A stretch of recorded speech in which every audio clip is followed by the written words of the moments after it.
Hello, darlings, and welcome to Myra Beauty. Today we're making three different sauces slash drizzles that you can put on your sandwich just to give it a little extra kick. Um, I got tired of the same old boring sandwiches, just using mayo or mustard, which I don't like mustard, so I usually just put mayo on my sandwiches. So I decided to make up three recipes just to give my sandwiches a little bit more kick. All these recipes I'm using is just with spices that you should have in your cabinet. Also, the sauces and everything I'm using you should have on hand as well. So nothing too complicated, no peppers or no avocado or anything that you have to blend up in the blender. Just really simple stuff that you can use on your sandwich to give it a little kick. So without further ado, let's get started. We're starting with a smoky barbecue sauce. You're going to need whatever barbecue sauce you have on hand with some smoked paprika, garlic powder, onion powder, cumin, red pepper, salt, vinegar.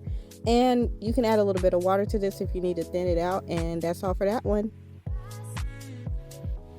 Your next one is just a simple olive oil spread. You're going to add some extra virgin olive oil to a bowl or whatever you have, along with some parsley, oregano, basil, thyme, rosemary, red pepper flakes, and some minced garlic, along with some salt. And you're just going to stir that all up until it's well combined.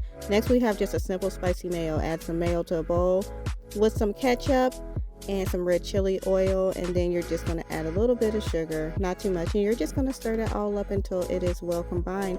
And that's all we have for today, you guys. That's it for your three sauces slash drizzle for your sandwiches.